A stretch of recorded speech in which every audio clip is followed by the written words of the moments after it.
बिस्मिल्लाहिर्रहमानिर्रहीम, अस्सलाम वालेकुम। रैम के इब्तिदाई हिस्से में ज़रा मुख्तसरन पाकिस्तान की सियासत के बारे में बात करेंगे और फिर उसके बाद प्रोग्राम के अगले हिस्से में आलमी सियासत के बारे में बात करेंगे, क्योंकि सबकी नज़रें इस वक्त लगी हुई है दुनिया के ताकतवर तरीन इंसान के चुनाव के हवाले से। पोलिंग का अमल मुकम्मल हो गया है, गिनती का अमल जारी है और हम पाकिस्तानी यहाँ बैठ के बहुत सारी एनालॉजीज ड्रॉ कर सकते हैं, पैरेलल्स ड्रॉ कर सकते हैं, रिलेट कर सकते हैं। बड़े दिलचस्प, बड़े इंटरेस्टिंग बयानात आ रहे हैं और इसमें आप बाकी हम तफसील से आने वाले सेगमेंट में बात करेंगे, लेकिन आप सिर्फ हज़रत डोनाल्ड ट्रंप के कुछ ताज़ा तरीन ट्वीट जो है वो मुलाहिज़ा फरमा लीजिए कि जिसमें, और उन्होंने बाकायदा कुछ ऐसे ट्वीट्स किए कि जिसमें ट्विटर ने ये जो है वो उन ट्वीट से पहले ये एलामिया लगा दिया है कि इस ट्वीट में जो इन्फॉर्मेशन है वो मिसलीडिंग हो सकती है। मैं कोट अनकोट डोनाल्ड ट्रंप का ताज़ा तरीन ट्वीट आपकी खिदमत में अर्ज़ कर देता हूँ, जो कि कह रहे हैं, They are finding Biden votes all over the place in Pennsylvania, Wisconsin and Michigan. So bad for our country. क्या डोनाल्ड ट्रंप को अब अपनी शिकस्त का अंदाजा होने लगा है, इसलिए उन्होंने ट्वीट किया है कि इस रियासत में इनको हर जगह बाइडन के वोट नजर आ रहे हैं, ये हमारे मुल्क के लिए बहुत बुरा है। ये मामला किस तरह हम करेंगे आगे बात, जरा पहले मुल्क की सियासत का तड़का लगाते हुए फिर उसके बाद जाएंगे हम अमेरिका पाकिस्तान की सियासत की तरफ आए। ऑपोजिशन यानी कि गवर्नमेंट के लोग, जो ऑपोजिशन की ऑपोजिशन, गवर्नमेंट मुसलसल ये कह रही है कि नवाज शरीफ साहब ने जो नैरेटिव ले लिया है उसके बाद उनके अपने लोग भी उनके साथ नहीं खड़े होंगे। और बाकी भी काफ़ी तज्जियाकारों की राय है कि नवाज शरीफ साहब की बात सही गलत उससे कतई नज़र, लेकिन बड़ा मुश्किल रास्ता है, मामला बड़े ख़राब हो जाएंगे PMLN के लिए हर लिहाज से, हर एतबार से। खुद मरियम नवाज शरीफ साहब भी कह चुकी हैं कि मुझे मालूम है मेरे और नवाज शरीफ का जो बयानिया है नवाज शरीफ साहब का, वो उठाना किसी के बस की बात नहीं है। आपने देखा इससे पहले कुछ नून लीगी जो है वो प्रेस कॉन्फ्रेंसेस कर चुके हैं नवाज शरीफ साहब के बयानिए के हवाले से। फिर आपने देखा नून लीग बलोचिस्तान के सदर अब्दुल कादिर बलोच साहब नाराज नजर आ रहे हैं, अगर तो उसमें और अवामिल भी हैं लेकिन वो भी नाराज नजर आए। और आज नून लीग खैबर पख्तूनख्वा के सीनियर वाइस प्रेसिडेंट इंतखाब चमकनी साहब, और आप जानते हैं पेशावर में अगला जलसा है PTM का, जिसमें चमकनी साहब ने कहा है मैं जाऊंगा, लेकिन नाराजगी का इजहार बहरहाल किया है। तो आज फहरिस्त में एक और नाम का इजाफा हो गया। ये नून लीग के साथ क्या हो रही है, आज क्या कहा है नून लीग के एक और सीनियर रहनुमा ने, जो कि सीनियर वाइस प्रेसिडेंट है KPK के, देखिए जरा। अपने इदारों के साथ खड़े हैं और आपस में इदारों को इल्जाम देना, उनको टारगेट करना कोई मसले का हल नहीं। हम नहीं चाहते कि इससे इंडिया या कोई और फायदा ले। इदारों ने लातादाद कुर्बानियां दी हैं, चाहे फौज पाकिस्तान हो, चाहे जुडिशरी हो। एक बयानिया सामने आया है जो इसकी नफी करता है, हमारे नजरिए की नफी करता है। हम नहीं चाहते कि उन शोहदा के घरों में, उनके रिश्तेदारों में उनकी तजलील हो। ये नून लीग के रहनुमा कह रहे हैं। और आप एक और अक्स देखिए, नून लीग के रहनुमाओं के, अब जितने भी बयान सुनेंगे ये सारे PMLN के इलेक्टेड मेंबरान हैं, ऑपोजिशन के नहीं है, यानी कि ऑपोजिशन के नहीं, यानी गवर्नमेंट के नहीं है। ये है सूरत हाल। इसमें आपने अक्सर जो मेंबरान सुने ये पंजाब के थे। हमारे साथ नून लीग से आज पंजाब की सेक्रेटरी इन्फॉर्मेशन और MP है पंजाब PMLN अज़मा बुखारी साहबा मौजूद हैं, अज़मा बुखारी साहबा, और फ़रूख हबीब साहब MNA पाकिस्तान तहरीक इंसाफ के, दोनों का बहुत शुक्रिया।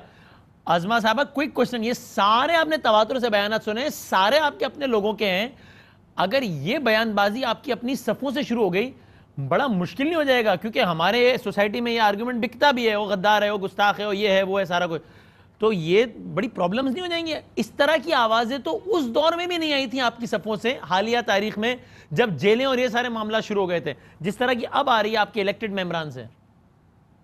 बहुत शुक्रिया बदामी, लेकिन थोड़ी सी आपको तस्दीक की जरूरत है कि इन 5 लोटों को हम पार्टी से निकाल चुके हैं, और पार्टी में निकालने के बावजूद, और फिर मैंने एक प्रेस रिलीज भी दिया, और उसमें निकालने के बाद तो बयान नहीं दिए ना, बयान दिए और हरकतें की इन्होंने आपके खिलाफ, इसलिए निकाला है ना। गुजारिश सुन लेना, और मैंने रिक्वेस्ट भी की कि इनको हमारे मेंबर ना कहा जाए।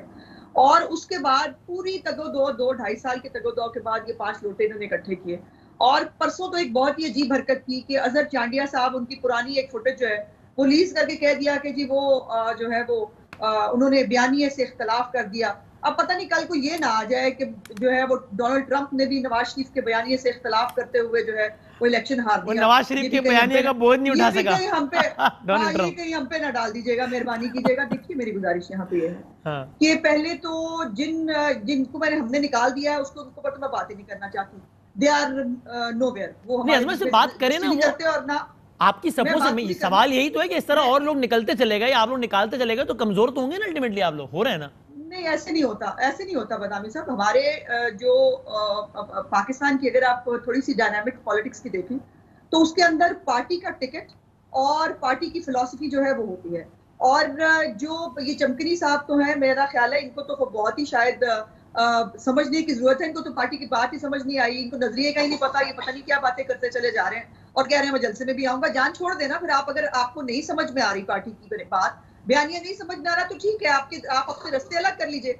बात यह है कि मियां नवाज शरीफ का बयानिया इस मुल्क की आवाम के लिए है, इस कौम के लिए है, और वो लोगों को समझ भी आ गया है, लोगों ने देख भी लिया है। ये जो अब इदारों का कंधा इस्तेमाल करना चाहते हैं ना, ये करने के लिए इदारों की बात की है, इदारों की बात की है, इदारों की बात की, कुछ अफराद की बात हुई है या उनकी पॉलिसीज की बात हुई है, उस पर इख्तलाफ राय है। और उस पर इख्तलाफ राय रखना कोई कौमी सलामती के इश्यूज नहीं है, जिसके ऊपर जो है हमारी अगर पॉलिटिक्स के अंदर मुदाखलत हो रही है उस पर बात करने में मैं नहीं समझती कौमी सलामती की बात है। लेकिन बल्कि ये कौमी सलामती की बात है कि जिन इदारों का सियासत में लेना देना नहीं है वो सियासत में दखलंदाजी करें। लेकिन और अजमा अब जिस तो तरह दूरबीन लगा के अजमा आप कह रही है कि नवाज शरीफ साहब का बयानिया पाकिस्तान की आवाम के लिए है और उसको आवाम एक्सेप्ट कर रहे हैं, तो फरूख हबीब साहब की पार्टी के लिए और उनके लिए बड़ा अच्छा काउंटर आर्ग्यूमेंट है ना कि भाई ये नहीं है पाकिस्तान की आवाम के लिए, इनके अपने लोग जो अपनी टिकट पर आए उनको समझ नहीं आ रही, बाकी लोगों को समझ में आएगी। वो कह रहे हैं बयानिया गलत है, बाकी लोग छोड़ रहे हैं। इनको पिछले 1.5 साल से समझ नहीं आ रहा था ना, क्या बात कर रहे हो बदामी, आज की बात है। ये लोटे पिछले 1.5 साल से लोटा हो चुके हैं और ये 3 मुलाकातें इमरान खान से भी कर चुके हैं, उस वक्त भी उन पे एतमाद का इजहार कर चुके हैं। ये आज की बात है, ये तो पुराने लोटे हैं। लेकिन फहरिस्त में इजाफा भी हो रहा है और लहजे में शिद्दत भी आ रही है। शर्कपुरी साहब का लहजा कल तक वो नहीं था जो आज है, डाहा साहब का लहजा कल तक वो नहीं था जो आज है, कादिर बलोच साहब कल नहीं थे आज हैं, ये वाले इंतखाब चमकनी साहब कल नहीं थे आज हैं।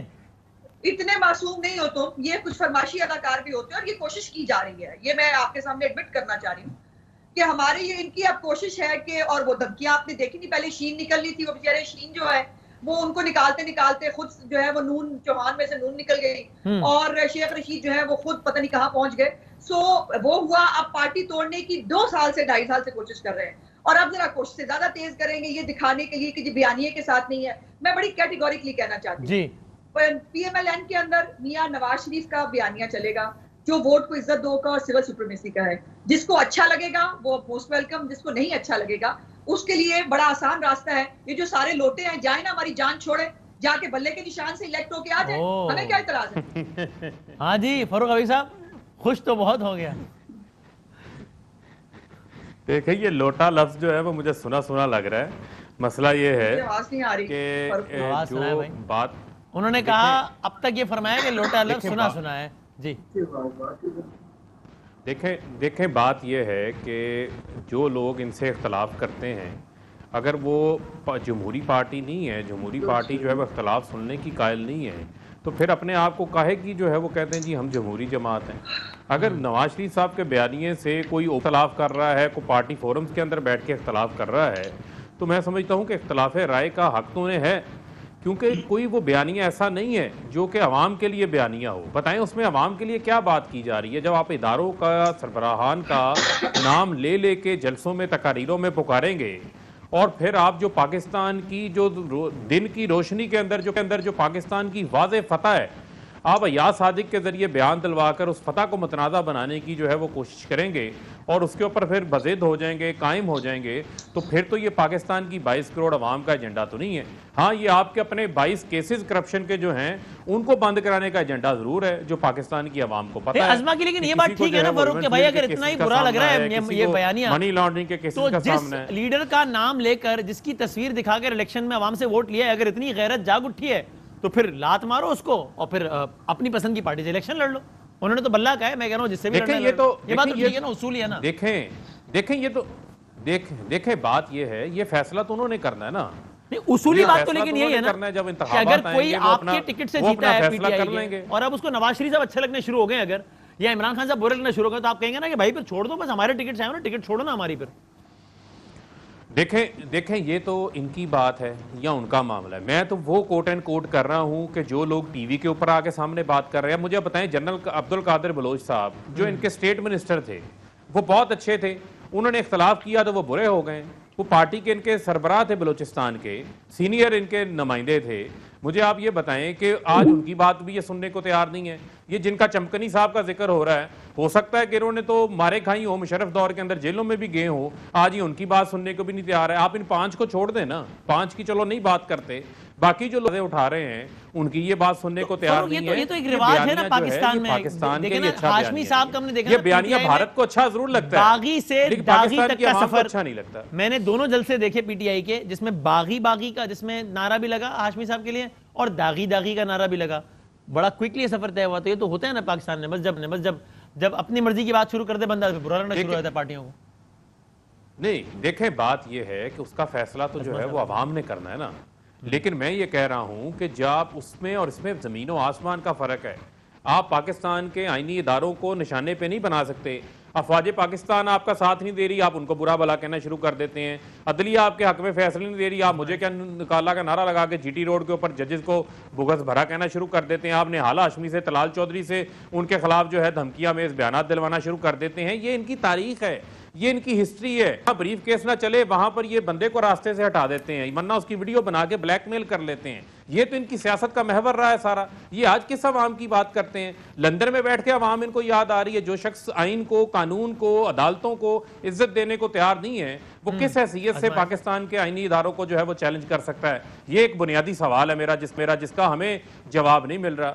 आपके ये बयानात भारतीय मीडिया को बहुत अच्छे लग रहे हैं, उनको बहुत अच्छे लग रहे हैं। और भाई पाकिस्तान की सोचो। मैं आज भी इनको कहूंगा, नादान दोस्तों को, कि होश के नाखुन लो, पाकिस्तान के मसाइल के ऊपर आके बात करो। लेकिन आपके पीडीएम के जलसे में 11 पार्टियां, 11 एजेंडे हैं। मसाला पार्टी बनी हुई है। कोई कहता है बलूचिस्तान की सरहदें हटा दो अफगानिस्तान से, कोई कहता है बलूचिस्तान को आजाद कर दो। किसी को उर्दू अच्छी नहीं लगती, किसी को फौज अच्छी नहीं लगती।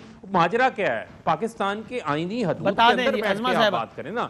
कंक्लूड भी करना है, का मतलब ये तो नहीं है आप पूरे जंगल को आग लगा के जला देंगे भाई इस तरह। ये हाँ जी अज़मा, प्रॉब्लम ये है कि इनको नहीं समझ में आ सकती, ना कानून और आइन की बात समझ में आ सकती है, ना आवाम की बात समझ में आ सकती है। अब मेरे प्यारे भाई, इस पूरी वोट को इज्जत दो और सिविल सुप्रीमेसी में आवाम की बात है। आवाम जिसको वोट डाले उसके डब्बे से निकले, वो जो है आरटीएस बंद ना हो, और जो मुस्तरद वोटों की तादाद है वो जीतने के मार्जिन से ज्यादा ना हो, और जनूबी पंजाब महाज जो है वो रातों रात ना बने, लोगों की टिकटें पार्टियों की वापस करा के उनको धमकियां मेज फोन ना मिले। ये आवाम से रिलेटेड है। और अगर ये ना हुआ होता तो पाकिस्तान को जिस तरक्की के रास्ते पे हमने रखा था वो वहां से आगे जा रहा होता, आपकी तरह माइनस में और जीरोस में ना चला गया होता। पहली बात। दूसरी बात यह है कि मेरे प्यारे भाई, ये जो आपने बड़ी मेहनत फरमा के 2.5 साल की, आप कह रहे हैं हमारा ताल्लुक नहीं, आप तो उनको सरेआम पैटर्नाइज करते हैं, उनको ओन करते हैं, तो उनको ले जाए ना अपने पास। ये सौगातें हमारे लिए क्यों छोड़ दी हैं? हमने कहा कि ये आपके तोहफे हैं, अब आप ले जाएं, हमें नहीं चाहिए। हमारे पास इनकी सीटों पे 8-8, 10-10 कैंडिडेट मौजूद है, हम जिसको टिकट देंगे वो जीत जाएगा। और इनकी जमानतें अगर नहीं जब्त होंगी तो फिर आप भी यही है और मैं भी यही हूँ। ये आपको बात समझाने की जरूरत है। सिर्फ एक आखिरी लाइन में कह दूं, ये बात समझाने की जरूरत है कि इदारों को मुतनाज़िया आप कर रहे हैं। हम शाह महमूद की बात करें, आप कहते हैं नहीं, धक्के से आप दूसरी तरफ सोचें, आप कहें आपने किसी और इदारे की जो है वो बात की है। हम कहते हैं कि हम आपकी पॉलिसीज पे इख्तलाफ कर रहे हैं। कुछ लोग जो है वो अगर सियासत में मुदाखलत कर रहे हैं वो नहीं होनी चाहिए। आप कहते हैं नहीं, आप ऐसा करें पूरी फौज को जो है बीच में रगड़ दें। ऐसा होता नहीं है प्यारे भाई। आप जिस तरह से पार्लियामेंट हमला केस में नीवे होके निकल गए हैं ना, जिनकी ऑडियो टेप मौजूद है, वो जो है वो बेगुनाह साबित हुए और बाकी लोगों में फर्द जुर्म आयद होगी। तो आपने बात किया ना, तो लगे हाथ जरा थोड़ा सा वो दिखा दें, तमाशा हो सकता है। हाँ। और सुप्रीम कोर्ट का मेरे प्यारे भाई, आइंदा अगली दफा ना मनी लॉन्ड्रिंग की बात करने से पहले सुप्रीम कोर्ट का अभी जो शहबाज शरीफ साहब का ईसीएल का फैसला है ना, जरा वो पढ़ लीजिएगा, जिसके अंदर उन्होंने कैटेगोरिकली कहा है कि काजी फाजिसा के केस के अंदर भी वो बता चुके हैं कि अगर मशकूक ट्रांजैक्शंस होंगी उनको मनी लॉन्ड्रिंग नहीं कहते। ये सुप्रीम कोर्ट ने कहा, ये मैंने नहीं कहा। आइंदा बात करने से पहले ये पढ़ के आइएगा। मैं वाइंड अप करता हूं, उससे पहले जरा क्लिप देखिए। पीटीवी हममें इमरान खान साहब बरी हो गए हैं। वही प्रोसिक्यूटर जो कल तक कह रहा था कि उनके खिलाफ कार्रवाई होनी चाहिए, उसी प्रोसिक्यूटर ने कहा कि नहीं कार्रवाई नहीं होनी चाहिए। इस हवाले से एक ऑडियो क्लिप भी सामने आया था सदर पाकिस्तान आज के और वज़ीर पाकिस्तान आज के उनका, जिसमें बड़ी गालम गलोज, बड़ी मतलब एक गुफ्तगू थी बड़ी एक फ्रैंक किस्म की। मैं इमरान खान साहब कह रहे थे कि यह आदमी ऐसे नहीं जाएगा, नवाज शरीफ और ये वो। उस पर हमने सदर पाकिस्तान से बात की थी, उन्होंने क्या कहा, जरा देखिए इसका एक अक्स देखिए। आपकी वैसे राय क्या है आइन के इस आर्टिकल 248 के बारे में? रियासत के किसी भी शख्स या नुमाइंदे को किसी भी मामले में इस्तिस्ना होना चाहिए? नहीं, देखिए क्राइम्स के मामले में नहीं होना चाहिए। आप पर जो केस बना है वो पेटी है या सीरियस है?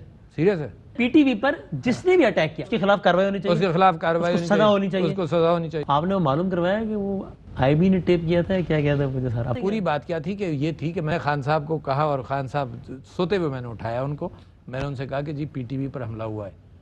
तो उन्होंने कहा ठीक है, खुश हुए, अच्छा नहीं उनको जो मैं देख रहा था उन्होंने नहीं देखा, मैं तो सिर्फ इन्फॉर्म कर रहा था ना। उन्होंने ये कहा कि ये हुकूमत ऐसे नहीं जाएगी। फिर उसके बाद मैंने उनसे कहा कि जी आप फौरन ऊपर जाइए और अपने लोगों को हटा दीजिए। वो फौरन ऊपर गए कंटेनर पर और उन्होंने जाकर कहा कि पीटीआई के लोग उधर नहीं जाए। That is also recorded. ये वाला अब चना फरो मुझे कंक्लूड करना है इसको। ये बता दें सदर पाकिस्तान, एक मिनट, बदामी सदर पाकिस्तान का इतराफ मौजूद है कि ये बदामी साहब एक मिनट, उसके बाद ये हालत है। कोई पीटीआई का बंदा उधर नहीं गया था, ना कोई साबित हो सका, ना किसी की शक्लें वहां पे मौजूद थी। इन्होंने खुद जो है वो पीएमएलएन ने वहां पर अटैक करवाया था। इनका पीएमएलएन ने अटैक कराया था, इनकी अपनी वो साजिश थी, उसको बिल्कुल इन्होंने करवाया था। वो तो किसी ने ढका छुपा नहीं है। जो पीटीवी के अंदर मुंह ढांप के जो लोग अंदर घुसे थे वो इन्होंने करवाया था। अंदर घुसाने वाले उनको वो थे। वहां पर बाहर जो है वो जो सख्त पैरा था, सख्त पैरे के अंदर जो है किस तरह कोई बंदा बाहर पर जा सकता है? हम तो जो है 1/2 किलोमीटर दूर डी चौक पहरा कहाँ था? वो तो वुज़रा ऑफिस में जा सकते थे उन दिनों में, आपके लोग थे ना। देखें एक मिनट देखें, जो बुनियादी चीज है ये तमाम जो है वो सियासी मुकदमात, इमरान खान कंटेनर के ऊपर खड़ा खड़ा दहशतगर्द बना दिया था इन्होंने पकड़ के। ये तमाम तर सियासी मुकदमात थे जिनको हमने अदालतों में सामना किया है। वहां से अदालत ने उनको बरी किया है। जहां तक रही बात इनके केसेस की, आप मुझे बता दें आज केसेस बंद कर दें। फैटफ के बिल पास करने के ऊपर इन्होंने एनआरओ क्यों मांगा? वो 34 चिक्कें जो है वो नैब को मजबूत करने के लिए थी या नैब को लूला लंगड़ा बनाने के लिए थी, जिसमें जो है वो 5 साल से पिछला इस्तेसाब नहीं हो सकता, 1 अरब से नीचे मामला नहीं हो सकता। बस नैब को नहीं होना चाहिए। इसका मतलब ये है ना कि सूनिया हो जाए गलियां बिच कल्ला नवाज शरीफ फिरे। इसका मतलब ये है कि आप चाहते हैं कि आपको जो है वो आपकी चोरी के ऊपर जो आपने लूट मार की है उसकी आपको खुली छुट्टी दे दी जाए। ऐसा नहीं हो सकता। पाकिस्तानी अवाम आपसे हिसाब मांग रहे हैं, वो आपको हिसाब देना है। नहीं, ये पुरानी नहीं होगी बात, अगर ये नई बात है कोई मसला नहीं है। आप मुझे आपको नहीं आएगा मजा, मुझे पता है। देखें जो बात है, समझने वाले लोग हैं वो उस बात को समझ रहे हैं। जो बात समझने वाले हैं वो समझ रहे हैं इस बात को। जो बुनियादी चीज है इनकी, ये कह रहे हैं कि हम जो है ना खेलेंगे ना खेलने देंगे। ये कह रहे हैं कि हम शाह महमूद का नाम ले रहे थे। नवाज शरीफ की तकरीर उठाए ना, उस तकरीर में उन्होंने इदारों के सरबराहान का नाम लिया है। वो नाम किस वजह से ले रहे थे मुझे आप ये बताएं ना। आज तक किस इदारे के सरबराह से इनकी बनी है? जनरल वहीद काकड़ से लेकर जो है वो जनरल बाजवा तक सबके साथ ही लड़ाई इनकी। सारे के सारे गलत थे, ये ठीक थे।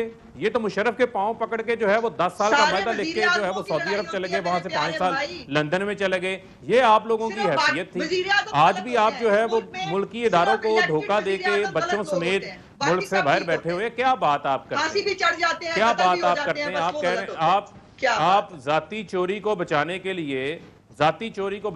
लिए आप जो है पूरे मुल्क की कौमी अज़मा बस फाइनल वर्ड देखिए, लग ऐसा रहा है नहीं जचता अज़मा, लेकिन देखिए ये फैक्ट है ना कि इस वक्त ताकत हुकूमत के पास ताकत होती है और इदारों से भी आपकी बन नहीं रही। तो तज्जिए बहुत सारे लोगों के, ये कम से कम मेरा तो ये है कि आगे आप लोगों पे सख्त वक्त आने वाला है। गिरफ्तारियां भी मजीद होंगी, जमाबंदी भी। क्या करेंगे? इसमें आपका वर्कर डिमोरलाइज नहीं हो जाएगा मजीद? क्या करेंगे? फाइनल कोई बात देखिए अगर तो हमारे पे मजीद सख्ती होने से पाकिस्तान की हालात बेहतर हो सकते हैं। हमारी नस्लों को, मेरी औलाद को एक मुकम्मल जमहूरी पाकिस्तान मिल सकता है, जहां पर सिर्फ वजीर आजम गलत ना हो, जहां पर जो है वो सिर्फ वजीर आजमों को भुगतना ना पड़े, वहां पर हर बंदा, हर इदारा अपना अपना काम कर रहा हो। अगर उसके लिए कोई कुर्बानी देनी पड़ती है तो मैं नहीं समझती कि कोई बुरा सौदा है, हो जाना चाहिए। लेकिन पाकिस्तान को अब दुरुस्त होना होगा। ये नहीं हो सकता कि अंपायर उंगली ढूंढने निकले आप और आप धरने दें आके पहले, और उसके बाद जो है वो फिर आप आरटीएस बंद करा के अपनी मर्जी के जो है। हमारी पंजाब असेंबली में, मैं सिर्फ एक बात तुम्हें बदनामी याद करा दूं, पंजाब असेंबली के नताइज के मुताबिक इलेक्शन की रात को हम 9 सीटें ज्यादा थे इस पीटीआई से, लेकिन उसके बावजूद हमारी हुकूमत नहीं बनने दी गई। हमने ये केस नहीं किया था 2013 में इनके साथ केपीके के अंदर। हम भी वो सब करके कितनी इलेक्शन पिटीशंस दायर की हैं हमारे ऊपर शब खून मारा गया। पूछें जहाज के अंदर वो बेचारे जहाज वाले को भी भेज दिया। उस जहाज वाले से तो चीनी चोरी का हिसाब ले लो। बातें कर रही हैं चीनी चोरी पॉइंट से शुरू हो गया, मैं इसके आगे क्लोज करता हूं। ठीक है, पॉइंट है। बहुत शुक्रिया फरूक अभी खाक से शुरू होकर पंजाब पे आजमा बखारी साहब, फरूक अभी बहुत बहुत शुक्रिया। पंजाब से शुरू होकर पंजाब पे बात खत्म हुई और सीधा यहाँ से जाएंगे अमेरिका, जहाँ पर एक अजीब व गरीब माहौल है। और क्या माहौल है जरा आपको कुछ सुनाते हैं, कुछ दिखाते हैं, कुछ लोगों से बात भी करते हैं ब्रेक के बाद।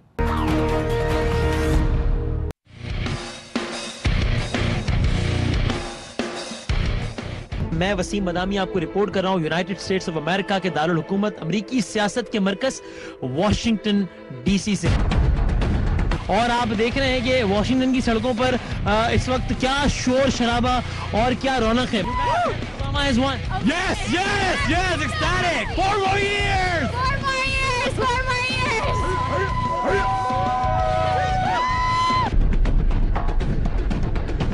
अमेरिका की तारीख का पहला स्याह-फाम सदर और अमेरिका की तारीख की पहली नामजद खातून सदारती उम्मीदवार हिलरी क्लिंटन और बराक हुसैन ओबामा इस वक्त दोनों स्टेज पर मौजूद हैं।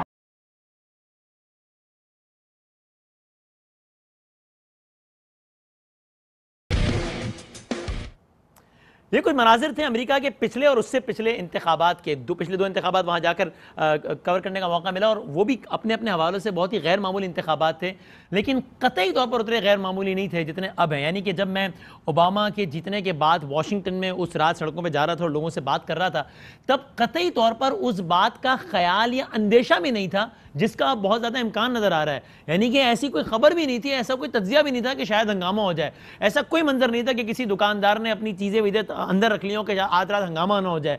ऐसा कुछ भी नहीं था कि जनाब व्हाइट हाउस, उस रात हम व्हाइट हाउस के बाहर बिल्कुल बाहर मौजूद थे। ऐसा कोई तस्वुर नहीं था कि व्हाइट हाउस एक जनाब लोहे के किले में तब्दील कर दिया गया हो, वहाँ बाउंड्रीज लगा दी गई हों। आज ट्रंप टावर के बाहर भी ये मंजर है। तो ये बहुत ही एक गैर मामूली अमेरिका का इलेक्शन, दुनिया के ताकतवर तरीन इंसान के चुनाव का अमल इस वक्त जारी है। चुनाव का अमल से मुराद ये कि जाहिर है लोगों ने वोट तो डाल दिए हैं, गिनती का अमल अब तक जारी है। हम पाकिस्तानी यहाँ बैठ के बहुत सारी सिमिलैरिटीज़ भी ड्रॉ कर रहे हैं। वैसे ही बहुत सी सिमिलैरिटीज़ होती हैं, हर साल ही होती हैं, इस दफ़ा कुछ ज़्यादा ही हैं। मसलन ओबामा, मुझे याद है उसने अपनी तकरीर के दौरान एक दफ़ा जब हम सुन रहे थे इसी कन्वेंशन में, जब हमने दिखाया लोग बड़े शोर मचा रहे थे, तो ओबामा ने कहा आप शोर ज़रूर मचाइए, नारे ज़रूर लगाइए, लेकिन इससे ज़्यादा अहम काम यह कि आप वोट कीजिएगा। Voting is best revenge. ये पाकिस्तान में आप सुनते हैं डेमोक्रेसी इज़ बेस्ट रिवेंज की हमने सदाएं बहुत ज़्यादा सुनी है। फिर ओबामा ने चेंज का नारा लगाया था, पाकिस्तान में यहाँ तब्दीली का नारा लगा। फिर फास्ट फॉरवर्ड करके आगे आ जाइए, डोनाल्ड ट्रंप ने कहा भाई मैं तो नतीजा नहीं मानूंगा। बड़ा इन्होंने नहीं, इससे ज़्यादा क्लियर अल्फाज में बात ही नहीं हो सकती है ना। उन्होंने कहा भाई अगर मैं आ रहा तो मैं नतीजा नहीं मानूंगा, मैं आ रहा इसका मतलब है कि धांधली होगी। In these clear word.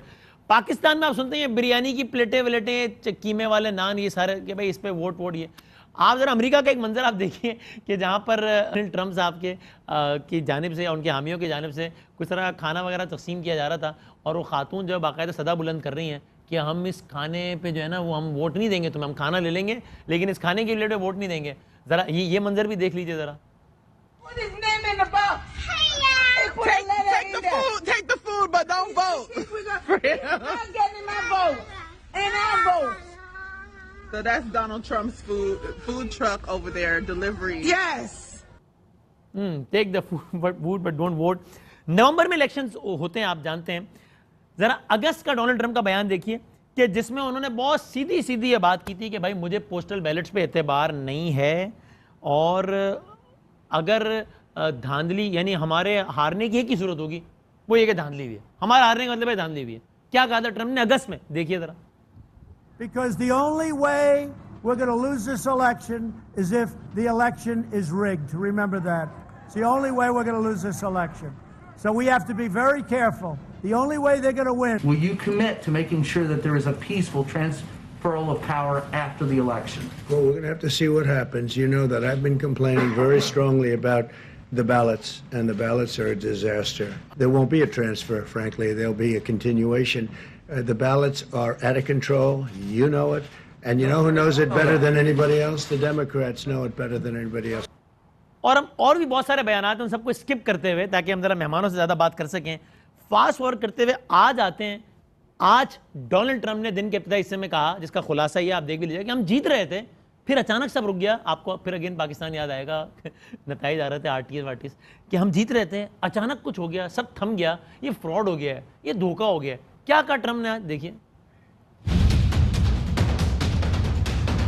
Big victory with North Carolina. And so we won there. We lead by 76,000 votes with almost nothing left. And all of a sudden, everything just stopped. This is a fraud on the American public. This is an embarrassment to our country. We were getting ready to win this election. Frankly, we did win this election. We want the law to be used in a proper manner. Donald Trump इससे पहले भी कह चुके थे नताइज इस तरह क्या है तो मैं अदालत जाऊंगा। आज उन्होंने फिर इस अज़्म का इयादा किया है और इंटरेस्टिंगली बड़े वाशगाब अल्फाज में कहा भी है कि अदालत में हमारे नामजद करदा जजेस हैं। अब ये क्या कहा एग्जैक्टली देख लीजिए आप। We'll be going to the U.S. Supreme Court. We want all voting to stop. We don't want them to find any ballots at 4 o'clock in the morning and add them to the list. ये है सारी की सारी सूरत हाल। अभी जब मैं आपसे बात कर रहा हूं तब हम वहाँ क्या सूरत हाल है ज़रा हम वहाँ से भी चलते हैं। हमारे साथ साजिद तारड़ साहब तशरीफ़ फरमाए जो कि डोनाल्ड ट्रंप की नुमाइंदगी कर रहे हैं, रिपब्लिकन पार्टी के हैं, और हमारे साथ जनाब फैज़ रहमान साहब मौजूद हैं जो कि वॉइस ऑफ अमेरिका में हैं और ज़ाहिर है उस सारे मामलात को बहुत सही तरीके से देख रहे हैं। फैज़ साहब से हम गाए बगाए मैं राब्ते में रहा हूँ और समझता रहा हूँ ये सारा अमल, और जिन्होंने अभी बताया कि जनाब बहुत सारी रियासतें कि जहाँ पर समझ लीजिए कि आखिरी वोट तक काउंटिंग होना ज़रूरी है ताकि वाज़ेह तौर पर नतीजा सामने आ सके, उन रियासतों की काउंटिंग इस वक्त जारी है और इसीलिए अभी नंबर्स आगे नहीं बढ़ रहे और 213 वर्सेस 238 में नंबर फंसा हुआ है। अगर आप उन रियासतों के इंडिविजुअली देखेंगे तो वहाँ नंबर्स बढ़ रहे हैं, हर रियासत में percentage of the votes counted वो बढ़ता जा रहा है, लेकिन जब तक आखिरी वोट काउंट नहीं हो जाता या इस सतह तक काउंटिंग नहीं हो जाती कि पूरी रियासत का नतीजा पता चल जाए, तब तक ये जो बड़ा नंबर है ये आगे नहीं जाएगा। लेकिन साजिद तारड़ साहब, मुझे आपसे आगाज़ करना है, ये ट्रंप साहब का अब से कुछ देर पहले जो ट्वीट आया है ये तो थोड़ा सा एतराफ़ शिकस्त सा लग रहा है कि जैसे उनको लग रहा है कि मामला हाथ से निकल रहा है। वो कहते हैं they are finding Biden votes all over the place in Pennsylvania, Wisconsin and Michigan, so bad for our country. यानी ट्रंप साहब को लग रहा है कि ये मामला निकल रहा है हाथ से। बदामी साहब, आप ARY के बजाय CNN के एंकर लग रहे हैं। सबसे पहले तो मैं बताना चाहूंगा कि आपने बड़ी खूबसूरती के साथ आवाज बिल्कुल नहीं आ रही मुझे। जी सर, जी सॉरी, हमारा आप आवाज बढ़ाते हैं भाई। जी आवाज आ रही कहेगा जी। मैं ये कह रहा हूँ कि आप ARY के नहीं CNN के एंकर लग रहे हैं ज्यादा। जिस तरीके से आपने ओबामा और हिलरी के सबके और जो बाइडेन की रिप्रेजेंटेशन की, मैं मुबारकबाद देना चाहूंगा। आपने बड़ा अच्छा पिक्चर ड्रा की तब्दीली के लिए। मैं इसमें हंसने के अलावा कुछ नहीं कर सकता कि आप कल रात से आके CNN में तबर्रा फरमा रहे हैं। आपका ये तबर्रा यहाँ आके खत्म हुआ कि आपने मुझे ही CNN का कह दिया है, मतलब सुभान अल्लाह। कौन सी बात है इनकरेक्ट किया बताइए। और भाई आवाज बढ़ा दो, बहुत मीठी आवाज आ रही है। जो बाइडेन को जिस तरीके से, और मैं बल्कि आपके फैज साहब की भी बात करना चाहूंगा, आपने इनको वॉइस ऑफ अमेरिका से बुलाया है। इन voice of America is funded by American government, और इनको आपको पता है फैज भाई की जो ऑर्गेनाइजेशन है उन्होंने जो बाइडेन की जिस तरीके से बना के कैंपेन चलाई है, 4 लोगों को निकालना पड़ गया वॉइस ऑफ अमेरिका से। आपको पता है इस बात का? मुझे आपकी आवाज इस वक्त से आना शुरू हुई है, कुछ थोड़ा बहुत तो समझ में आया हुआ। आपने फैज रहमान साहब को भी रगड़ दिया, उन्होंने तो कुछ कहा ही नहीं अब तक। आपने नहीं उन्होंने 4 दिन से 5 दिन से तो हर चैनल पे ये भी जो बाइडेन के गीत गा रहे हैं, उनकी सफाइयां पेश कर रहे हैं, उनको जितवा रहे हैं। ऐसी बात नहीं है। मैं छोटा सा बताना चाहूंगा, आपने ओबामा साहब को कवर किया, तब्दीली का नाम लिया कि तब्दीली शिकागो तो चेंज कर नहीं सके वो भाई। मैंने अब मुझे आपकी आवाज आ रही है, रिस्पॉन्ड करता हूं। मैंने कहा कि ओबामा ने चेंज का नारा लगाया ना, इसमें तो कोई शक नहीं है। नारा तो डिलीवर कुछ नहीं कर पाए ना। ये मैंने कब कहा कि उन्होंने डिलीवर किया है? आप मुझे ही पड़ गए। नहीं, मैं कह रहा हूं ना, नहीं सर, मैं कह रहा हूं कि डिलीवर कुछ नहीं कर पाए।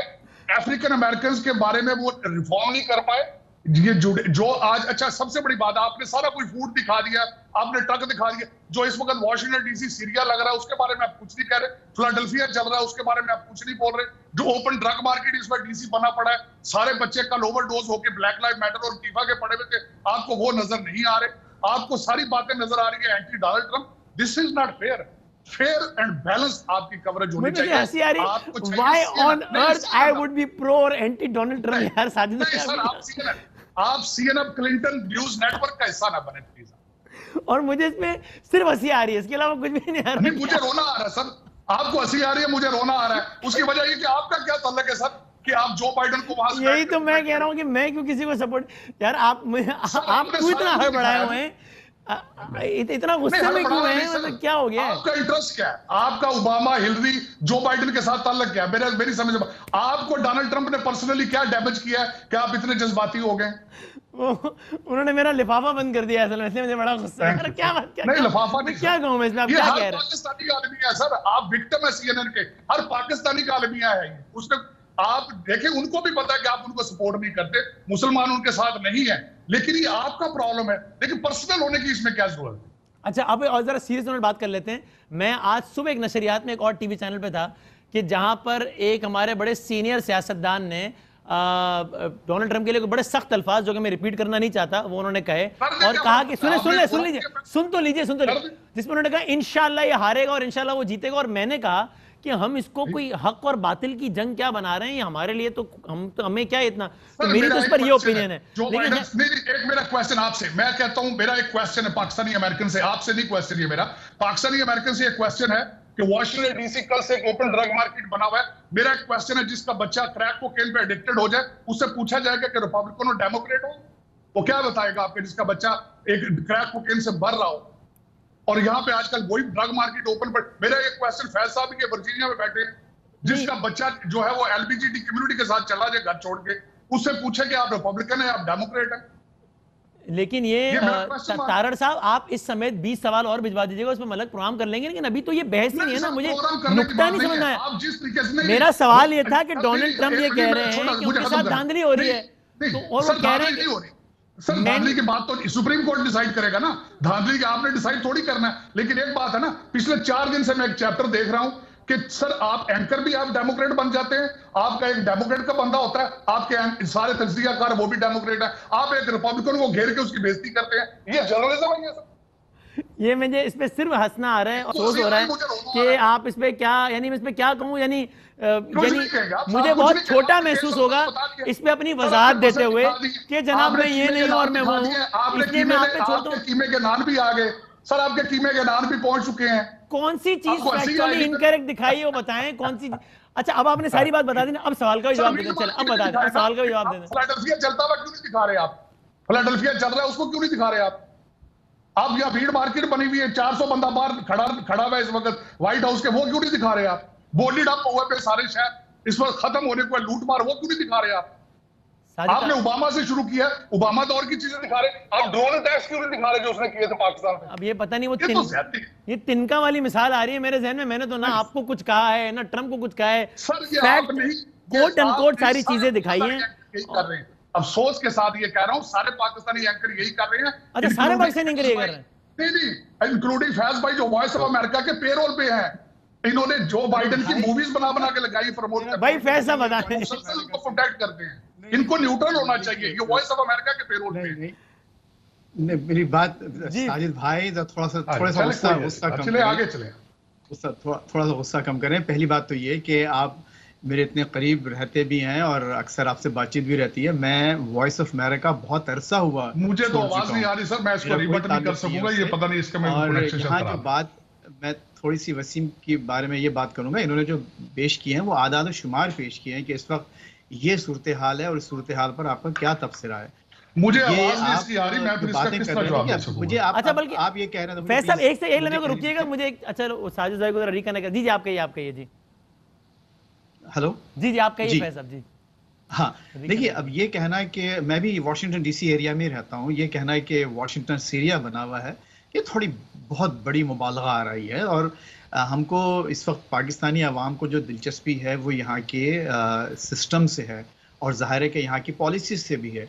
तो उस पर अगर एक उनको मुख्तलिफ मालूमात बहम पहुँचाई जाती हैं तो उसमें कोई हर्ज नहीं है। और मैं समझता हूँ कि Pakistani media has done a great job educating their viewers. ये मैंने पहली दफ़ा इतना देखा है कि इतनी बारीकी से एंकर्स सवालात कर रहे हैं यहाँ के छोटे छोटे मामले पर, और नाजरीन की ज़बरदस्त एजुकेशन हो रही है इस पूरे प्रोसेस। पाकिस्तान में जो जमहूरियत का जो अमल है, पाकिस्तान के लोगों की जमहूरियत के बारे में समझ है, वो भी उसमें भी इजाफा हो रहा है। तो इससे ग्रेट सर्विस, और मैं सिवाय खराज तहसीन पेश करने के पाकिस्तानी मीडिया को और कुछ नहीं कर सकता। तो बहरहाल ये मैं इनकी एक बात जो मैं सख्ती से उसकी तरदीद करना चाहता हूँ कि मेरा वॉइस ऑफ अमेरिका से कोई ताल्लुक नहीं, ना मैं किसी गवर्नमेंट के पेरोल पर हूँ, मैं एक बहुत ही इंडिपेंडेंट आदमी हूँ और I am a registered independent voter. मेरी अपनी वोटर रजिस्ट्रेशन जो है वो ना डेमोक्रेटिक है ना रिपब्लिकन है। सही है, ठीक। अच्छा, अब जरा ये समझा दीजिए, अब शाहिद तारड़ साहब जैसे ही रिकनेक्ट हो तो बता भी दीजिएगा हमें प्लीज कि फैज साहब आपको क्या लग रहा है कि इसमें कोई भी हतमी सूरत हाल हमें कब तक शायद नजर आ जाए कि जनाब मामला किस तरफ जा रहा है? देखिए बड़ी इंटरेस्टिंग सिचुएशन है वसीम। इस वक्त आपको मालूम है कि जो वॉशिंगटन पोस्ट का जो एनालिसिस है 223 आपके पास हैं और 227 इस वक्त वोट्स बाइडन ले चुके हैं। तो इसका मतलब ये हुआ कि तकरीबन अभी 85 वोट्स जो हैं वो बाहर हैं। अच्छा, इन 85 वोट्स में से जो स्टेट्स इस वक्त लीनिंग ब्लू यानी लीनिंग डेमोक्रेट हैं वो उनके वोट्स बनते हैं 34 और वो स्टेट्स जो कि इस वक्त लीनिंग रिपब्लिकन या लीनिंग ट्रम्प हैं उनके वोट्स अभी रिमेनिंग वोट्स बनते हैं 51। अच्छा, तो इसका मतलब ये हुआ कि अगर ये 51 भी ले लें अपनी लीनिंग ब्लू स्टेट से हमारे ट्रम्प साहब, तो उनका टोटल अभी भी 264 होगा। 270 का जो मैजिक नंबर है वो नहीं लेंगे। यही हाल बाइडन का है कि अगर वो रिमेनिंग 34 लीनिंग टुवर्ड्स बाइडन ले लेते हैं तो उनका स्कोर 261 होता है, again short of 9 votes of the magic 270 number. अच्छा, एक और अहम जो नंबर है मैं आपके नाज़रीन जो शेयर करना चाहता हूं, देखिए पिछले इलेक्शंस में टोटल वोट्स कास्ट हुए थे 139 मिलियन। अच्छा, इस वक्त की जो वोट काउंटिंग हुई है, अभी तक जो वोट काउंट हुए हैं, कास्ट की बात नहीं कर रहा हूँ, जो काउंट हुए हैं वो हुए हैं 136 मिलियन। सही है, तो इसका मतलब ये हुआ कि अभी पिछले इलेक्शन से 3 मिलियन कम है। तो अगर हम ये सपोज कर लें, हालांकि मैं समझता हूं कि पिछले इलेक्शन से बहुत ज्यादा टर्न आउट है, अभी हमको एग्जैक्ट नंबर्स नहीं मालूम, तो अभी भी तकरीबन 3 मिलियन वोट्स बाहर पड़े हुए हैं जो कि काउंट होने हैं। अच्छा, उसमें अभी लीड जो है वो बाइडन की है। जो पॉपुलर वोट्स जो पड़ चुके हैं 136, उसमें बाइडन ऑलमोस्ट जो है समझिए कि 69.5 मिलियन इनके हैं और 66.5 मिलियन इनके ट्रम्प के हैं। जी, आपका सवाल। ठीक है, मैं अब जरा मैं एक ब्रेक ले रहा हूँ। ब्रेक इसलिए ले रहा हूँ, मैं सॉरी तारिक साहब, मैं आपसे आता हूँ जो कि डेमोक्रेट में साजिद तारड़ साहब जो है वो डिस्कनेक्ट कर गए हैं, मेरे ख्याल से हुए नहीं है, लेकिन मैं इसलिए ब्रेक लेता हूँ ताकि हम पूरी ब्रेक के दौरान ट्राई करते रहें। हालांकि इल्जाम तो उन्होंने हम पे लगाए, फिर भी हम चाह रहे नहीं वो आए बात करें, तो इसलिए हम ब्रेक ले लेते हैं ताकि फिर अगर साजिद तारड़ से बात हो तो आखिरी बात भी उनकी मौजूदगी में हो, नहीं तो फिर उनकी मर्जी है। ब्रेक लेते हैं। People's party, PMLN, PTI, MQM, ANP, इनका नुमाइंदा और इनका एजेंट होने के साथ साथ ताज़ा तरीन इल्ज़ाम अभी ये लगा है कि CNN के एजेंट हैं हम, जो बाइडन के लिए काम कर रहा हूँ। सुभान अल्लाह। ब्रेक के बाद हाजिर होते हैं।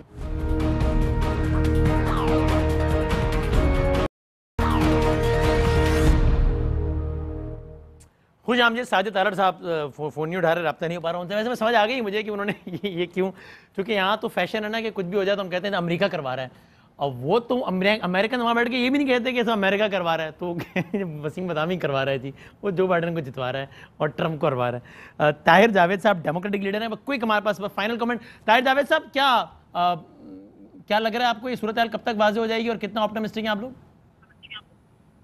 देखिए जी, सीरियस बात करने से पहले तो थैंक यू वेरी मच। मैं तो समझा था मुझे आपने सिर्फ सुनने के लिए बुलाया है। और दूसरी चीज ये जो साजिद तारड़ साहब जो बात कर रहे थे, ये रोना पिटना तो 4 साल चलेगा। अभी तो ये अपने कपल भी फाड़ेंगे और साथ में मिट्टी भी डालेंगे, और डोनाल्ड ट्रंप भी यही बात करेगा, और उसको इसी तरह खींच के हमें बाहर निकालना पड़ेगा। इज्जत के साथ वो व्हाइट हाउस को नहीं छोड़ेगा और इज्जत के साथ ये भी अपनी डिफीट को नहीं मानेंगे। अब चलते हैं कि सीरियस नोट के ऊपर कि इस वक्त जो मेल इन बैलेट की काउंटिंग हो रही है, जो आप मिलियन प्लस पेंसिल्वेनिया के अंदर अभी बाकी हैं और बहुत बाकी स्टेटों के अंदर भी, जब आप पिछले 6 महीने से डोनाल्ड ट्रंप की बात कर रहा हूँ कि अपने वोटर्स को बोलेंगे कि ये मेल इन बैलेट फ्रॉड है, मेल इन बैलेट के थ्रू एक्सरसाइज नहीं की जाए, तो आज जब मेल इन बैलेट की काउंटिंग हो रही है और आपका उसमें नंबर नहीं निकलेगा, तो इसमें कोई हैरान होने की जरूरत नहीं है। आपने अपने वोटर्स को मना किया कि मेल इन बैलेट की एक्सरसाइज नहीं की जाए। उसके बाद दूसरी चीज, इसके फ्रॉड की आप जब बात करते हैं तो सुप्रीम कोर्ट ने ऑलरेडी पेंसिल्वेनिया की लेजिटिमेसी बोल दिया कि जो आप आखिरी दिन तक 9 दिन बाद तक अपने बैलेट को काउंट कर सकते हैं। Same thing they did with north Carolina और ये जो अभी आप काउंटिंग होती देख रहे हैं तो आहिस्ता आहिस्ता आहिस्ता आहिस्ता 270 नहीं, ये 290 पे बात जाएगी और डोनाल्ड ट्रंप 290 के ऊपर अपने इसको क्लोज करेंगे, सॉरी जो बाइडेन 290 पे इसको क्लोज करेंगे और ये फिर सुप्रीम कोर्ट के ऊपर लेकर जाएंगे डोनाल्ड ट्रंप, और सुप्रीम कोर्ट इसके ज्यादा टाइम नहीं लेगा, विद इन फ्यू डेज इसके ऊपर फैसला देगा। और उसके बाद वो कहते हैं सुप्रीम कोर्ट में हमारे नामजद करदा जज बैठे हैं। अच्छा, ये हाँ, ये बड़ी मैं आपको बात बताऊं कि नामजद करदा जजों से, उन्हीं नामजद करदा जजों ने ये बोला है ना, पेंसिल्वेनिया को अपने आप 8-9 दिन काउंट करें, उन्हीं जजों ने पेंसिल्वेनिया और नॉर्थ कैरोलिना को इजाजत दिया, उन्हीं फेडरल जजेस ने बोला कि आप ढूंढ के लाए वो सारे बैलेट जो आपके पास है और उसको काउंट किया जाए। तो ये जो जजेस हैं ये लेकिन आपको भी इसमें कोई शक नहीं है कि मामला अब अदालतों तक जा रहा है और ये बहुत आसानी से नहीं हल होने वाला है? नहीं, और अदालत में बड़ी आसानी से हल हो जाएगा, क्योंकि ये मैटर ऑफ 1, 2, 3, 4 है। इसके अंदर जजों ने ये नहीं बोलना कि ये राइट है या रॉन्ग है, उन्होंने बोलना कि ये रिजल्ट हम इसको एक्सेप्ट करते हैं, एंड दैट इज इट। इसके आगे कोई पानी नहीं है और 3-4 घंटे के अंदर इसका फैसला हो जाएगा। ये जो बातें उनको भी पता है वो हार गए हैं, बल्कि उनको तो छोड़े, अपना तारड़ साहब को भी पता है वो हार गए, और आपने उनकी लैंग्वेज जो हारने वाली की लैंग्वेज थी ना, तो सारी बहुत गुस्से में होते नहीं, मेरे बड़ा जाती ताल्लुक है, बहुत गुस्से में थे। और मैं आपको ये भी मैं जाना अपना जो बाइडेन की नेशनल फाइनेंस कमेटी के मेंबर की हैसियत बताता हूँ कि वसीम बदामी का हमारी कैंपेन के साथ कोई तल्लुक नहीं है। शुक्रिया, बहुत नवाजी दोनों का बहुत बहुत शुक्रिया। हैरान हूँ, दिल को रोऊं के पीटूं जिगर को मैं। अल्लाह हाफ़िज़ नासिर।